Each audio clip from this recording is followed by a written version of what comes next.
કાળા તળાવથી મહારાજ ભુજ પધાર્યા છે. સુંદરજીભાઈ સુતારને ઘેરે મહારાજે ઉતારા કર્યા છે.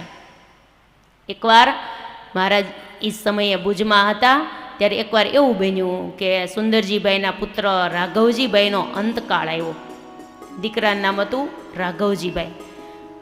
ત્યારે એનો અંતકાળ આવ્યો, દેહ પડી ગયો. મહારાજ એને ધામમાં તેડવા માટે આવ્યા. એને દર્શન દઈને મહારાજ ધામમાં તેડી ગયા. પણ રાઘવજીભાઈના માતા જે હતા સુંદરજીભાઈની પત્ની નામ પૂંજીબાઈ હતું. કેવું? પૂંજીબાઈ. બહુ બધે નામ આવતું નથી ને ક્યાંય, પણ આ ગ્રંથની અંદર લખ્યું પૂંજીબાઈ.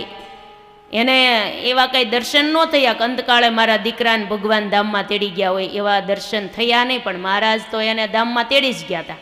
હવે નો દર્શન થાય તો કંઈ ન તેડી ગયા હોય? હવે અત્યારે પણ ભગવાનના ભક્તો હોય એને ભગવાન ધામમાં તેડી જ જાય છે ને.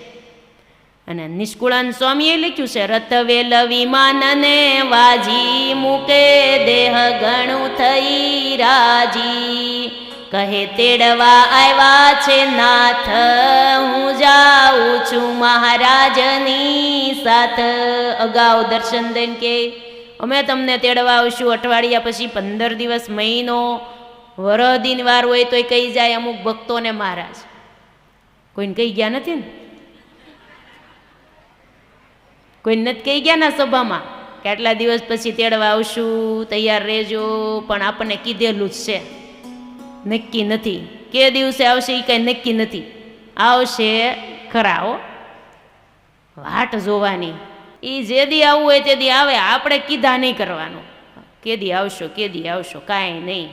એ જીવતા લાખના મુવા પછી 1.25 લાખના, કાંઈ ઉપાધિ નહીં. આ સત્સંગ છે જ, અક્ષરધામમાં જ બેઠા છીએ. એ મારા જ્યાં સુધી રાખો હોય ત્યાં સુધી રાખો, ભજન કરશું. જેથી તમે તાર લઈ જાઓ તેથી ત્યાં તમારી સેવામાં જોડાઈ જશું. અમારે કાંઈ નથી. તમને થશે પણ આ તો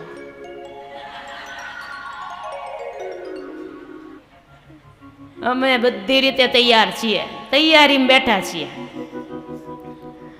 આઈ એમ રેડી એમ ભગવાનને કહેવાનું. હું તૈયાર છું ધામમાં જવા માટે. આપણે પૂજ્ય બેને કાલે કીધું હતું ને, ભગવાન આપણને ગણીને શ્વાસ આપે છે, શ્વાસ ગણીને આપે છે. આટલા શ્વાસ તમારે આ દેહમાં આ પૃથ્વી પર જઈને લેવાના છે. એક પણ વધારે આપણે ન લઈ શકીએ. આમ શ્વાસ ઊંચો ચડ્યો હોય ને તો ઉપરથી ને ઉપરથી બહાર, પછી હેઠોય ન આવે. એ ક્યાં પછી પડી જાય કાંઈ નક્કી નહીં. રોડ ઉપર, ગાડીમાં, બસમાં, દેશમાં વિદેશમાં, ગમે ત્યાં આપણે એવું કાંઈ નહીં, જ્યાં પડે ત્યાં. એનું આપણે કાંઈ ફિક્સ નક્કી નહીં કરી રાખવાનું. અહીંયા જ મારે પાડવો હશે, અહીં પડે તો જ સારું. એ કાંઈ નહીં, ભજન કરવાનું. આપણે ભજનનો વેપાર, હરિ તારા નામનો આધાર, કર મન ભજનનો વેપાર જી, હરિ ભજતા સહુ મોટપ પામે, જન્મ મરણ દુઃખ જાય જી. હરિ ભજતા હવ મોટપ પામી ગયા. એમ આપણે તો ભજનનો વેપાર કરવાનો. આપણી દુકાનનું દરવાજો શટર ખુલે, આ શટર છે, આ દુકાન છે, આ દેહરૂપી નગર, આ દેહરૂપી દુકાન, એનો દરવાજો આ મોઢું. એ દરવાજો ખુલે તો કયો માલ નીકળે છે બહાર? અંદર જે ભર્યો હોય એ દુકાનમાં જે માલ હોય, શટર ખુલેથી ખબર પડે કે હેની દુકાન છે. બોર્ડ ન માર્યું એટલે ન ખબર પડે ને, પછી ખુલ્યા પછી ખબર પડે આ હેની છે, પછી જવાય અંદર. એમ આ દુકાનમાંથી માલ હેનો નીકળે એ બોલી ત્યારે ખબર પડે આ દુકાનમાં આ માલ જ ભર્યો છે, આ જ નીકળશે. આપણે જગત સંબંધી માલ નહીં રાખવાનો, બહુ એ માલ ભરેલો નહીં રાખવાનો. ભગવાન સંબંધી માલથી ભરેલી દુકાન રાખવી. જ્યારે ખોલીએ ત્યારે ભગવાન સંબંધી બધું નીકળે એટલે માની લેવાનું આ દુકાનમાં માલ બહુ સારો છે, લીધા જેવો છે, એટલે આપણી દુકાને કોક આવે. પણ જગત સંબંધી માલના પોટલા બહાર કાઢીએ તો કે આ દુકાનમાં આપણે કાંઈ લીધા જેવું જ નથી, ભાગો ભાગો, એટલે બધા આગા ભાગે. સમજાઈ ગઈ દુકાન? એટલે દુકાનના દરવાજા ખોલતા પહેલાં આપણી દુકાન ક્યાં ખુલે અને કયો કેમ માલ ક્યાં કાઢવો, આપણે 1-2 જણ ભેગા થઈને તો ભગવાન સંબંધી વાતો કરાય. ભગવાનના ભક્તોની ટેવ જ એવી હોય, જ્યાં બેસે ત્યાં ભગવાન સંબંધી જ વાતો. બસ કેવી ભક્તિ કરાય ને કેમ ભક્તિ કરાય ને આમ કથામાં આવ્યું હતું આમ આવ્યું હતું. બેન બધું આમ જ શીખવાડે કે આપણે એક પણ મિનિટ કે પળ ભગવાનને ભૂલી ન જવા દેવાય. તો આપણી પળ લાખની વહી જાય છે. આપણા હાથમાંથી ગયેલો સમય કઈ આવવાનો છે પાછો? વીતેલો સમય, ફેંકેલું તીર ને બોલેલો બોલ કોઈને પાછો નથી મળતો. તો આપણને ક્યાંથી મળશે? આજનો અમૂલ્ય અવસર આપણને આજ મળ્યો હોય એ કાલ પાછો મળશે? આજનો સોમવાર, કાલ પાછો સોમવાર આવતો હશે એ બીજો આવશે, પણ આજનો દિવસ તો નહીં જ. એટલે તમે ઘણી વાર નથી ગાતો, આજનો દિવસ કેવો છે, સોના કરતા મોંઘો છે, સોના કરતા મોંઘું શું, સ્વામિનારાયણ સ્વામિનારાયણ. સોના કરતા મોંઘા ભગવાન.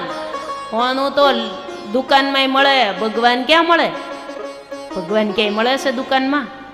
એ ભગવાન આપણને મળી ગયા. હો હે હરિવર હિરલો રે, ઈ હિરલો લાજો રે મંદિરમાં. હરિવર હિરલો આપણને મળ્યો.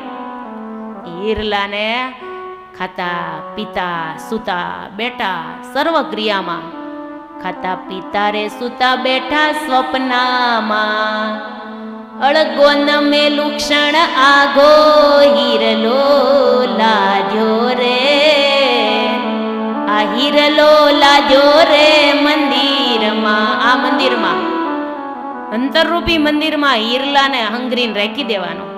ખાતા પીતા સુતા ઉઠતા બેસતા બસ ભગવાન ભગવાન ભગવાન, બીજું કાંઈ નહીં. જેને જેની ભૂખ હોય એ જ યાદ આવે. ભોજનની ભૂખ હોય તો ભોજન જ યાદ આવે ને. આપણે ભગવાનના ભૂખ્યા રહેવું, ભૂખ્યા રહેવું ભગવાનના, તૃપ્તિ જ ન થાય. ત્યારે મહારાજ ભુજમાં પધાર્યા ત્યારે સુંદરજીભાઈ સુતારના દીકરા રાઘવજીભાઈને ભગવાન ધામમાં તેડી ગયા, દર્શન દઈને તેડી ગયા. પણ એના પત્ની પૂંજીબાઈને ભગવાન તેડી ગયા એવી કઈ ખબર નહીં.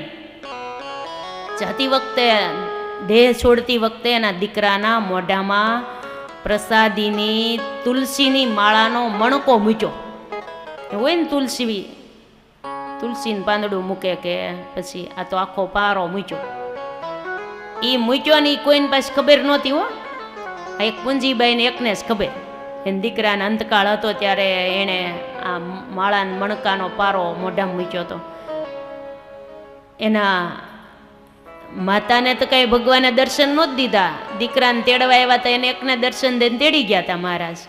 એટલે પૂંજીબેનને દરરોજ ચિંતા થયા કરે, અરે મારો દીકરો રાઘવજીને મહારાજ તેડી ગયા હશે કે નહીં, એની શું ગતિ થઈ હશે, કેવી ગતિ થઈ હશે, ભગવાન ધામમાં જ તેડી ગયા હશે કે પછી બીજે ક્યાંય મૂક્યો હશે. આમ રોજ ચિંતા થયા કરે. એટલે એવો વિચાર આવે અને રોયા કરે. રાઘવજીને હંભારીને રોયા કરે કે મારા દીકરાને મહારાજ ધામમાં તેડી ગયા હશે કે નહીં તેડી ગયા હોય. એવામાં એવો પ્રસંગ બન્યો કે ભુજમાં એક બેન હતા જે સમાધિવાળા હતા. એને અવારનવાર સમાધિ થઈ જતી હતી. સમાધિમાં એક વખત અક્ષરધામમાં ગયા. જ્યાં અક્ષરધામમાં મુક્તો બધા હતા. અક્ષરધામનું એવું કે એમાં મુક્તો બધા કેવા હોય? એક જ સરખા. સરખા ગણાય સહુ અક્ષર મુક્ત એહ, દેખાય કોઈ નહીં ન્યૂન વિશેષ તેહ. અક્ષરધામના વર્ણનમાં એવું આવે છે કે અક્ષરધામના મુક્તો એક જ સરખી અણહારના હોય. કોઈ ઓળખાય નહીં કે આ ગામના છે, આ પ્રભાબેન છે, કોઈના સંગીતાબેન છે, કોઈના જયાબેન છે, કંચનબેન છે, એવું કોઈને ઓળખાણ ન હોય. ત્યાં કોઈને ઓળખાણ નહીં. મુક્ત બની ગયા એટલે પછી એક જ સરખો આકાર અને એક જ સરખી અણહાર. પણ આ તો ભગવાને કૃપા કરીને રાઘવજીભાઈને ઓળખાણ કરાવી. ઓલા બેનને ખબર પડી ગઈ કે આ સુંદરજીભાઈ દીકરા છે, બતાવ્યા. ભલે એને માને બહુ ચિંતા થતી હતી ને, એટલે એને પ્રતીતિ કરાવવા માટે મહારાજે રાઘવજીભાઈને ઓળખાણ કરાવી. તો એ તો મુક્તોની પંક્તિમાં બેઠેલા જોયા.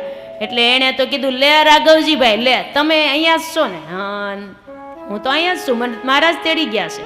દર્શન દઈને વિમાનમાં બેસાડીને મને મહારાજ ધામમાં લાવ્યા છે. હું તો એ મહારાજના ધામનું સુખ ભોગવું છું. એણે રાઘવજીભાઈએ કીધું મારા માતાને તમે એટલા સમાચાર દેજો કે એ બહુ રેડ્યા કરે છે ને, એને એવી વેદના થયા કરે કે મારા દીકરાને મારા ધામમાં તેડી ગયા હશે કે નહીં, તેડી ગયા હશે કે નહીં, એટલે એને ચિંતા થાય છે ને એટલે રડે છે. તો મારા વતી એટલું કહેજો, હું તો અખંડ મહારાજની સેવામાં છું, મારી કાંઈ ચિંતા ન કરે. અને મારા માને એમ કહેજો હું તો મહાસુખમાં છું, ભગવાનના સુખનું કંઈ વર્ણન થઈ શકે એમ નથી, એ સુખમાં મહારાજે મને મૂકી દીધો છે. માને કહેજો મારો કોઈ પ્રકારનો શોક ન કરે, રડે નહીં. અને મારા માતાએ અંતિમ સમયે મારા મુખમાં પ્રસાદીના માળાનો મણકો મૂક્યો તો એને એકને જ ખબર છે, એ યાદી આપજો કે તમારા દીકરાએ મને કીધું કે માળાનો મણકો મોઢા મૂક્યો તો. આ રીતે આ બાઈને સમાચાર આપ્યા, સમાધિમાંથી જાગ્યા, સમાચાર દીધા છે. સુંદરજીબાઈને ઘેર જઈ અને એના માતા પુંજીબાઈને કીધું છે તમારો દીકરો આજ તો અક્ષરધામમાં મેં જોયો, હું સમાધિમાં ગઈ હતી ને તો ત્યાં બેઠો હતો અને એણે જો મને સમાચાર આપ્યા છે, કાંઈ ચિંતા કરતા નહીં, હું તો અહીંયા ભગવાનનું સુખ ભોગવું છું. અને તમે અંતિમ સમયે એના માળાનો મણકો મોઢામાં મૂક્યો તો એ તમને કોઈને કીધું? એ કે તમારા દીકરાએ કીધું. કે તો સાચી વાત, એને મને બેને જ ખબર હતી, કોઈ ઘરના સભ્યોને કોઈને ખબર નહોતી કે હું માળાનો મણકો મૂકું છું. એટલે વાત મનાઈ ગઈ જાણે. અને પૂંજીબાઈ રાજી થઈ ગયા અને રાઘવજીભાઈને મહારાજ ધામમાં તેડી ગયા છે એવું એને અંતરથી હવે મનાઈ ગયું. ત્યાં સુધી મનાણું નહોતું ને ત્યાં સુધી રડ્યા કરતા હતા. ત્યારે વાલા ભક્તજન બહેનો, આ રાઘવજીભાઈ સુંદરજીભાઈના દીકરા અને હીરજીભાઈ એ કોણ હતા? સુંદરજીભાઈ ભાઈ. હીરજીભાઈ સુંદરજીભાઈ બે ભાઈ કચ્છ ભુજમાં બેયને ઘેરે મહારાજના ઉતારા અખંડ રહેતા હતા. એના દીકરાનું નામ હતું રણછોડભાઈ. હીરજીભાઈ દીકરાનું નામ રણછોડભાઈ અને સુંદરજીભાઈ દીકરા રાઘવજીભાઈ.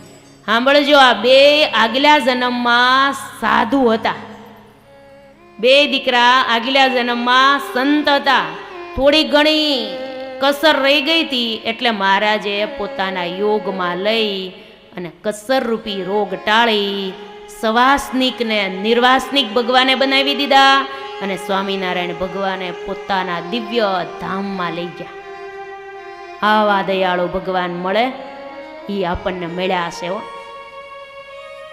એ પુરુષોત્તમ નારાયણે થોડી ઘણી વાસના હતી તોય સત્સંગમાં જન્મ આપી અને બંનેની વાસના દૂર કરી અને બંનેને પાછા પોતાના દામને પમાડી દીધા. માટે આ વાત ઉપરથી આપણે સાર એટલો લઈએ, વાસના રહેવા દેવાય નહીં. જ્યાં વાસના જેની જરી રહે છે તે જન્મ ત્યાં તો જઈને લે છે.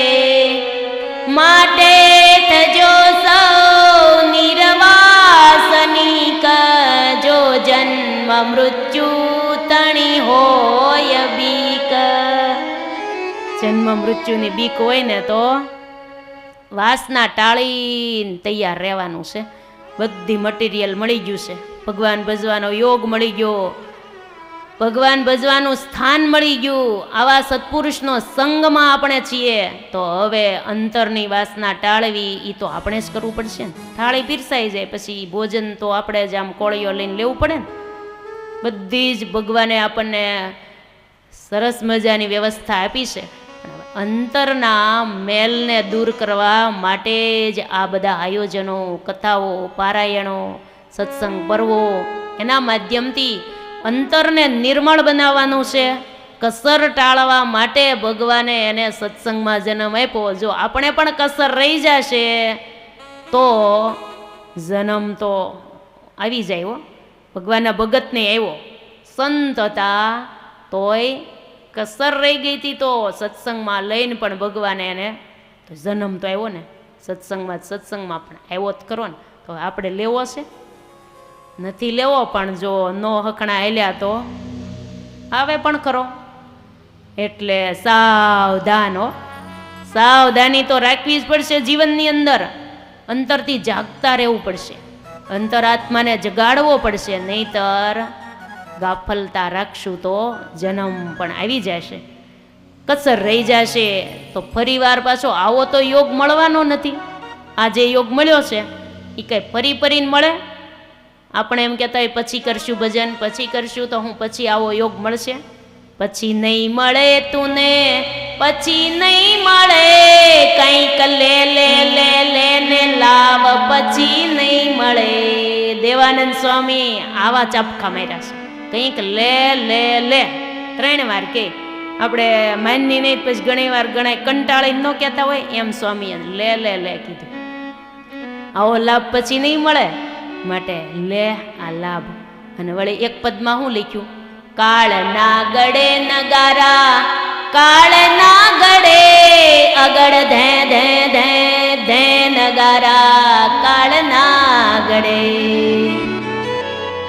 નગારા આપણી ઉપર રાત દિવસ વાગે છે. ક્યાં? કાળના. પણ સંભળાતા નથી. સંભળાય છે? રોજ વાગ્યા કરે છે. સુઈ ગયા હોય ને તોય વાગે, પણ સંભળાય નહીં. એટલે આપણે સાવધાની છીએ, નથી રાખી શકતા, પણ વાગે છે હો. એટલે ભગવાન ભજવા માટે આવો દિવ્ય યોગ મળી ગયો છે. એ જ ભગવાનની કૃપા કહેવાય. દિવ્ય ધામમાં ભગવાને આ બંનેને મુક્ત બનાવીને રાખ્યા છે. રણછોડભાઈ હિરજીભાઈના દીકરા, રાઘવજીભાઈ સુંદરજીભાઈના દીકરા, બંનેની કસર ટાળીને ભગવાન ધામમાં લઈ ગયા છે. છેવટે ભગવાનનું સાનિધ્યનું સુખ આપી દીધું છે. ઠેઠ પોતાના સાનિધ્યમાં ભગવાન લઈ જશે, પણ કસર ટળશે તો આડો છે 13 મણનો હો, એકાદો મણ નહીં, આટલો બધો તો આડો આવી જાય. એટલે આખી વાત અટકે. બધું કરવા છતાં પણ જો કંઈક વાસના રહી જાય તો ગોળ ગોળ થઈને પાછું. એટલે આવા યોગમાં રહીને પણ જો કસર ન ટળી તો ધક્કો છે. એવા પુરુષોત્તમ નારાયણ મળ્યા છે, માટે આનંદથી ભજન કરી લેવું.